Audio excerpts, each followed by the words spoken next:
안녕하세요. 오늘은 논리적 오류 중 하나인 피장파장의 오류, two cookie fallacy에 대해 알아보겠습니다. 이 오류는 상대방의 비판이나 주장을 반박하지 않고 상대방도 동일한 잘못을 저질렀다고 지적함으로써 비판을 무효화하려는 오류입니다. 피장파장의 오류는 상대방의 논리를 논리적으로 반박하는 대신 상대방의 행동을 문제 삼는 방식으로 논쟁의 본질을 흐립니다. 오늘은 이 오류가 왜 문제가 되는지, 어떻게 인식하고 피할 수 있는지 함께 알아보겠습니다. 그럼 시작해볼까요? 1. 피장파장의 오류란 무엇인가? 프로나 피장파장의 오류, 투 쿠어퀘는 상대방의 주장이 틀렸다는 것을 증명하기 위해 상대방이 과거에 같은 행동이나 잘못을 저질렀다는 점을 지적하는 오류입니다.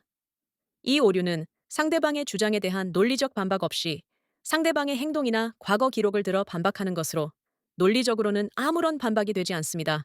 Yes. 네오는 내가 너무 많이 늦었다고 말하지만 너도 예전에 자주 늦었잖아. 이 예시에서는 상대방의 늦었다는 비판에 대해 그 비판의 타당성을 논리적으로 반박하지 않고 상대방도 늦은 적이 있다는 사실을 지적하여 비판을 무효화하려 하고 있습니다. 하지만 상대방이 늦은 것과 비판의 타당성은 무관하며 이는 논의의 본질을 흐리는 피장파장의 오류입니다. 피장파장의 오류의 문제점. 피장파장의 오류는 상대방의 주장이 타당한지 여부를 논리적으로 반박하지 않고 상대방의 행동을 문제 삼아 논의의 초점을 흐리는 데서 발생합니다. 이 오류는 논의의 본질을 무시하고 상대방의 잘못을 지적하는 방식으로 비판을 회피하게 만듭니다. 하지만 상대방의 행동이 어떻든지 간에 그 주장의 논리적 타당성은 따로 평가되어야 합니다. 이 오류는 특히 도덕적, 윤리적 논쟁에서 자주 나타나며 개인적인 공격으로 논의를 왜곡하고 논리적 검토 없이 상대방의 주장을 무효화하려는 시도로 이어집니다. 결과적으로 실제 문제를 해결하거나 논의가 진전되지 않고 감정적인 대립으로 논의가 흐르게 됩니다. 3. 피장파장의 오류를 피하는 방법. 이 오류를 피하려면 상대방의 주장이나 비판의 타당성을 논리적으로 평가하고 그 사람의 과거 행동이나 잘못과는 별개로 그 주장의 논리적 근거를 검토해야 합니다. 다음과 같은 팁을 기억하세요. 1. 논리적 타당성을 평가하세요. 상대방이 비판할 때 그 비판이 논리적으로 타당한지를 검토하세요. 상대방의 행동이나 과거와는 무관하게 그 주장이 사실에 근거하고 있는지를 중심으로 논의를 이어가야 합니다. 감정적 반응을 자제하세요. 상대방의 비판에 대해 감정적으로 대응하지 말고 논리적 근거를 바탕으로 반박하는 것이 중요합니다. 상대방의 과거 잘못을 문제 삼기보다는 현재 논의 중인 문제에 집중하세요. 개인적인 공격을 피하세요. 상대방의 주장과 그 사람의 과거 행동을 분리하고 논리적으로 반박할 근거를 찾는 데 집중하세요. 개인적인 공격으로 논의를 왜곡하지 않고 문제의 핵심을 논리적으로 해결하는 것이 필요합니다. 4. 피장파장의 오류의 일상적인 예시. 피장파장의 오류는 일상 대화, 정치적 논의, 사회적 갈등 상황에서 자주 나타납니다. 사람들은 자신이 비판을 받을 때 그 비판을 무효화하려는 시도로 상대방의 행동을 지적하는 경우가 많습니다. 예시 1.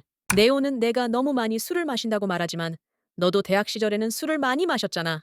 여기서 중요한 점은 상대방이 술을 많이 마셨던 과거와 지금의 술을 많이 마시는 행동에 대한 비판은 별개의 문제입니다. 비판의 타당성을 논리적으로 반박하기보다는 상대방의 행동을 문제 삼는 피장파장의 오류가 발생한 것입니다. 예시 2. 네가 내 실수를 비판할 자격이 있어? 너도 예전에 그랬잖아. 이 경우에도 상대방의 비판 자체를 논리적으로 평가하기보다는 과거 실수를 들어 비판을 무효화하려는 시도로 논의가 왜곡되고 있습니다. 5. 피장파장의 오류가 나타날 수 있는 위험한 상황들. 피장파장의 오류는 특히 정치적 논쟁이나 윤리적 문제를 다룰 때 위험할 수 있습니다. 사람들은 자신의 잘못을 인정하거나 해결하기보다는 상대방도 비슷한 잘못을 저질렀다는 점을 들어 비판을 무효화하려 할 때 이 오류에 빠질 수 있습니다. 이는 논의의 본질을 흐리고 문제 해결보다는 감정적인 대립을 심화시켜 갈등을 악화시킬 수 있습니다. 결론. 이제 우리는 피장파장의 오류가 무엇인지 그리고 왜 논리적 대화와 토론에서 문제가 되는지 이해하게 되었습니다. 중요한 것은 상대방의 주장이나 비판이 논리적으로 타당한지를 평가하는 것이며 상대방의 행동이나 과거를 이유로 논의의 본질을 왜곡하지 않는 것입니다. 앞으로 논의를 할 때는 이러한 오류에 빠지지 않도록 주의하고 논리적 근거를 바탕으로 대화를 이어가는 것이 중요하겠죠? 오늘 배운 내용이 여러분의 논리적 사고와 토론 기술을 향상시키는 데 도움이 되었기를 바랍니다. 영상이 유익하셨다면 좋아요와 구독 부탁드립니다. 감사합니다.